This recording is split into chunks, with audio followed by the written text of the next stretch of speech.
This is the Horse Radio Network. This is episode 1242 of Horse Tip Daily, your almost everyday morsel of helpful hints, useful facts, and practical techniques for horse folks. Brought to you today by EquestrianCollections.com.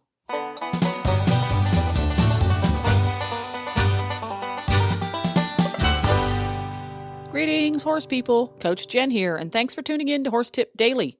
Today, Glenn sits down with equestrian entrepreneur and eventer Linda Hauck for a chat about the importance of learning jumping technique through simple exercises.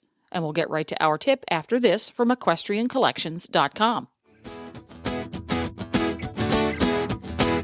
When you need to resupply, replace, update, or invest in the stuff that makes your horse life possible, stop by EquestrianCollections.com first. Browse through some 7,000 boot choices from great brands like Ariat, Boggs, Mountain Horse, Ovation, Smoky Mountain, and more. Outfit yourself in the latest and the greatest. And don't forget your horse. EquestrianCollections.com offers some 400 blankets, sheets, and coolers from Buckus, Amigo, and Rambo by Horseware, Hug, Kensington, Triple Crown Custom, and Weatherbeeta, just to name a few. Your horse will be warm and dry and stylish this winter. Not sure what type of saddle pad you want? Well, go to Equestrian Collections because they have over 600 different choices.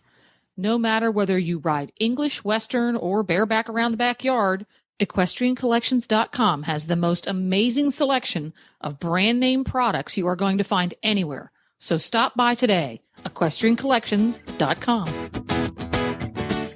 Well, hi, Linda, and welcome back to Horse Tip Daily. Hey, good afternoon, Glenn. Glad to be here. Today, we're just going to talk a bit about the basic jumping technique.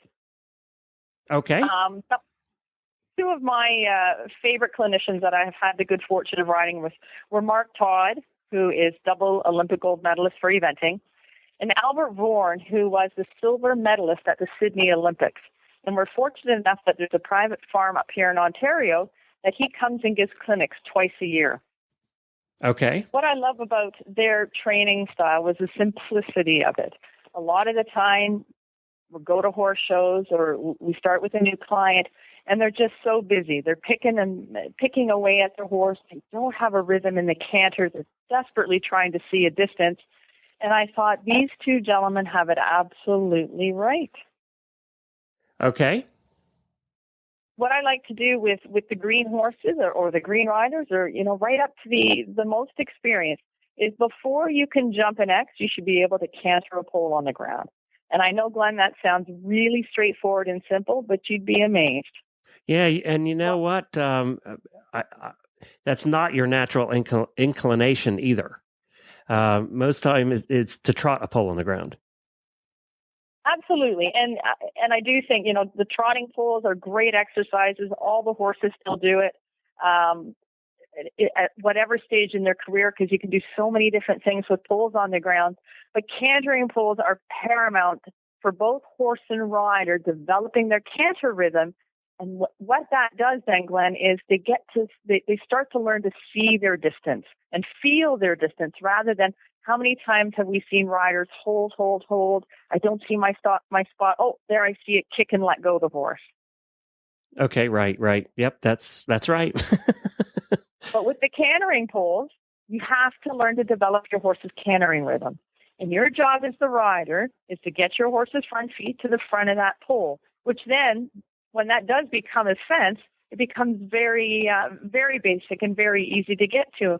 And it gives the riders a lot of confidence that if they can keep repeating that simple exercise, cantering to a pole, even on a 20-meter circle, then it's not such a big deal when you're teaching a youngster, a green horse or a green rider, let's start cantering our first fences.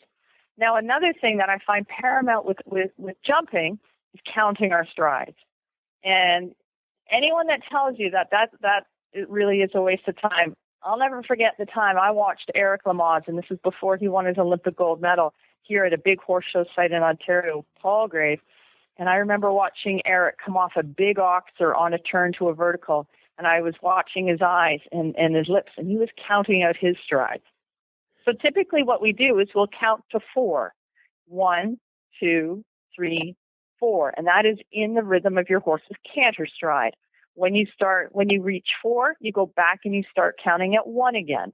And what this does, Glenn, is it lets the rider, 1, feel the rhythm of the canter, and 2, they wait for the fence to come to them. Right. And it's been an amazing tool that I've picked up, from some of the best in the industry.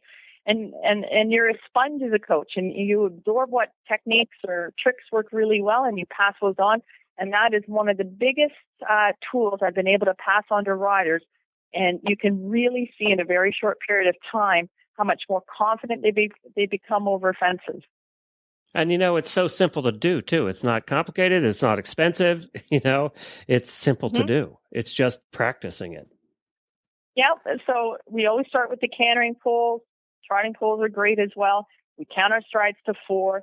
And another big thing that I thought was absolutely key when riders are teaching their horses to jump, or, you're at any level of your horse's career.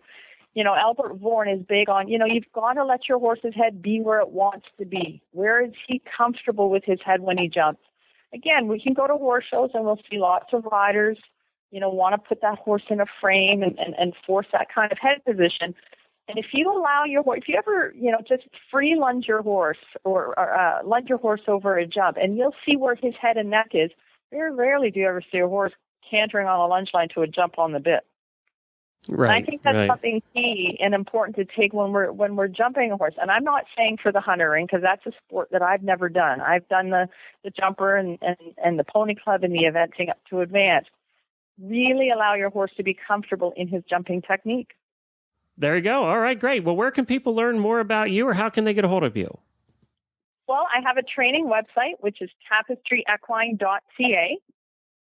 And they can also find out some information on me on my spur site, which is a brand new spur that I've designed, and it's at persuader.com. Well, there you have it. You can find tons more tips at horsetipdaily.com. This podcast was made possible through the generous support of equestriancollections.com and listeners like you. Learn how you can help support Horse Radio Network programming and become an auditor by going to horsetipdaily.com and clicking on the Become an Auditor banner. This is Coach Jen, and I'll be back again soon with another tip. So until then, go ride your horse. The Horse Radio Network and the Horse Radio Network hosts are not responsible for statements of guests or their opinions. Use your own judgment when listening to the tips provided by the experts on Horse Tip Daily.